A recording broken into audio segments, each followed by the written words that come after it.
Yo, what's up mga ka-J-Vlog? Welcome ulit for another content. And for today's video, Vivo Y05. Sulit ba talaga itong i-purchase ngayon 2026?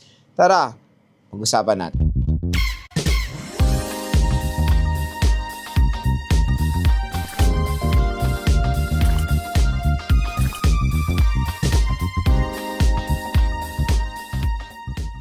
Mga ka-J-Vlog, for today's video, pag-uusapan natin itong Vivo Y05. So since May na at maraming sale ngayon at maraming naghahanap ng smartphone na magagamit nila, ito na ang maganda ring i-recommend, ang Vivo Y05. So itong smartphone na to ay recently lang lumabas sa Philippines. I think April 2026 lang to lumabas at fresh na fresh pa to sa market at ang daming nagkaka-interest sa Vivo Y05 dahil very affordable lang siya. Pero when it comes sa SRP niya, medyo malayo sa sale prices sa online. Ang presyo kasi ng Vivo Y05 SRP is 6,000 pesos for the 4GB 64 at 7,000 pesos for the 4GB 128. Pero magandang balita mga idol dito sa ating product link. So nandito lang yan sa video natin yung link na itong Vivo Y05. So tap mo yung video, ayan, meron lalabas yan dyan. View products or product link yan nandito sa baba ng ating video. Lalabas, lulubog lilitaw yan dito sa video natin yung product link na ito. Mura nyo lang makukuha ang Vivo Y05, usually 4 to 5,000 pesos for the 4GB 64GB of internal storage. And yung 4GB 128 is 5 to 6,000 pesos. So malaki rin naman makukuha yung discount at hindi pa yon. Meron pa additional discount yan. Additional discount dahil galing kayo sa ating product link up to 1 to 2,000 pesos off. Yan po ay pala collaboration ng YouTube Shopping at ng online platform sa mga consumers natin na interested bumili nitong Vivo Y05.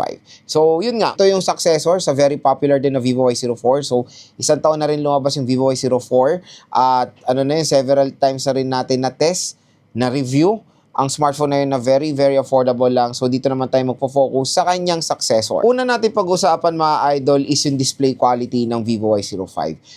Sa display quality niya, meron tong 6.74 inches IPS LCD display with a resolution of HD plus 720p, 120Hz screen refresh rate at 1200 nits of brightness. Ang pinaka-favorite ko dito na talo niya, ang pinaka nagustuhan ko rin sa budget smartphone na Oppo A60 and Oppo A6X. Dahil yun ay merong 1100 nits of brightness. Ito po is 1200 nits of brightness na i-offer. So napaka-solid, napakataas sa nits of brightness para dito sa Vivo Y05. Kumbaga, ito na talaga yung parati kong pinupush na magandang i-recommend sa mga motor taxi riders or delivery riders natin. Hindi lang yan, yung mga nag-work na parating nasa outdoor. Kasi usually pag nasa outdoor kayo is grabe yung tama ng ilaw, minsan pag hindi maganda yung nits of brightness yun, gaganyan-ganyan pa kayo or hindi nyo na talaga makita. Pero dito sa Vivo Y05, hindi nyo gagawin yan dahil napakataas po ng brightness level na ito. Kahit na outdoor, direct sunlight, makikita nyo pa rin ng very clear yung inyong display. At syempre, napakataas ang refresh rate, 120Hz. Very helpful yan pag nag-scroll kayo sa social media, pag nanonood kayo ng movies, especially pag naglalaro din, di ba? Quick reminder lang, this smartphone is not for gamers. Hindi po to gaming smartphone. Kung gaming-centric kayo, I will not recommend this smartphone. Pwede lang to for work, social media, for entertainment purposes, or sa online business. Pero pag maglalaro kayo dito, very limited lang ang pwede nyo magawa, like Mobile Legends, or sabihin na natin mga MOBA games, COD, pero mga AAA games like Genshin Impact, on WoWa, or even Diablo Immortal, hindi po talaga niya kaya. Nakakalaro tayo. Again, playable siya. Meaning ko kasi ng playable is nararan niya yung game, hindi nagfo-force close, nakakagalaw kayo ng kahit paano, okay siya. Pero hindi po smooth ang performance. Kasi sabihin natin, ano ba yung meaning ng smooth? Siyempre, pag smooth, maganda yung movement, ramdam mo yung FPS. Sa ganito mga performance sa processor pag gaming, pag mga heavy games, gagalaw pa lang kayo, parang alam mo yun, naghahang na yung cellphone nyo, di ba? So, sa mga ganong senaryo, expect nyo na especially WoWa, sobrang bigat niyan, hindi kaya netong si Vivo Y05 or hindi siya recommended. Medyo mababa yung RAM at yung storage na mo-offer niya for the base model, and even doon naman sa top of the line, medyo mababa talaga yung RAM niya. It's 4GB lang, mga. So yun na, usapan na natin RAM at ROM. Lods, sa kanyang presyo, okay ba yung RAM at ROM? Real talk, pagdating sa SRP, definitely sa big no-no. Medyo malayo 64GB for a price tag na 6,000 pesos, medyo complicated na yan. Even nga sa sale price nito na 4 to 5,000 pesos, medyo complicated na ang 64GB. Kaya kung gusto nyo mag-all-in sa Vivo Y05, I suggest go for the 4GB 128. It's 5,000 pesos or 5 plus. Pero ang ano nyo lang doon is yung RAM. Dahil mayroon din namang magsasabi na for a price tag na 5,000 pesos, yung RAM niya is medyo complicated din. Kasi usually dapat 6GB of RAM and 8GB of RAM. Pero yun nga, may mga rumors or may mga bali-balita nga na medyo nagtaas nga ang presyo ng RAM at mapapansin nyo naman yan na medyo tumaas na lahat ng presyo ng smartphones ngayon at nafe-feel na rin natin yan mga idol. So siguro 4GB of RAM, ma-accept pa rin natin yan for a price tag na 5,000 pesos. Depende na lang kung ano pa yung offer niyang specifications kung maganda pa.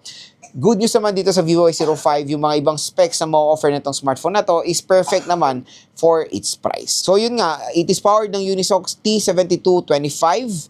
So sana ginawa nilang 7250, favorite ko na processor yun sa budget smartphone eh.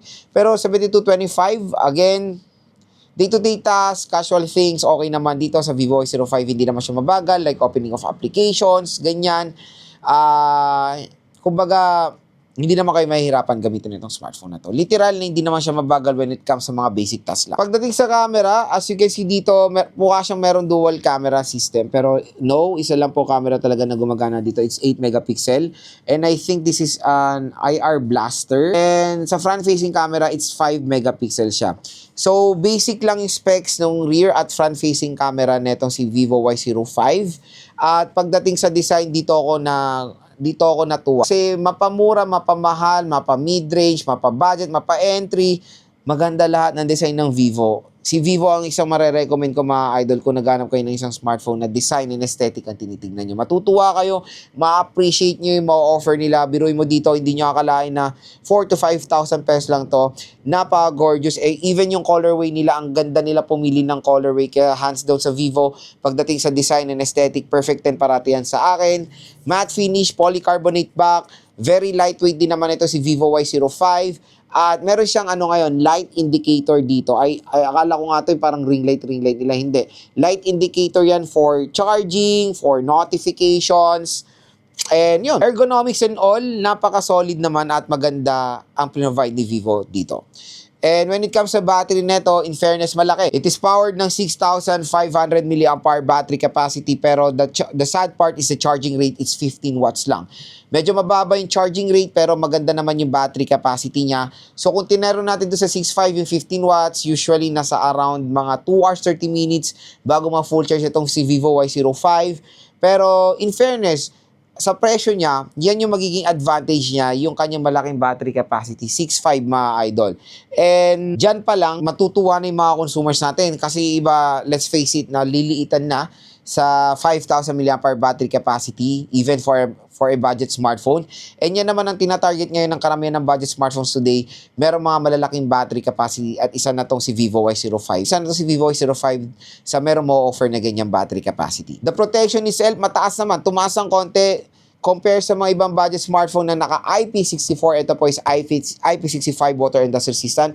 Again, hindi pa rin to pwede masubmerge sa water. It's a big no-no. Pwede lang siya for accidental drop, spillage, and raindrops. Pero for its price, maganda naman or very welcoming yung merong tinaasan nila ng konting IP rating neto. Kaya for example, gagamitin nyo to as a navigating tool, umulan man, mabasa man to, hindi po siya masisira dahil meron siyang outstanding protection naman na ma-offer. So yun mga ka-J-Vlog, ang pinaka-main question, Lods, si Vivo Y05 ba ay sulit? The quick answer dyan, definitely yes. Ang isa lang talagang pinaka-disadvantage neto is yung storage, 64GB. Medyo mababa, real talk. Kaya iba talaga, maraming magiging skeptical bilhin to dahil mababang storage. Pero good news nga, may offer naman silang 120GB. Magdadagdag lang kayo ng 1,000 piso. Kaya dito ko kayo parati pinupush bumili sa ating product link.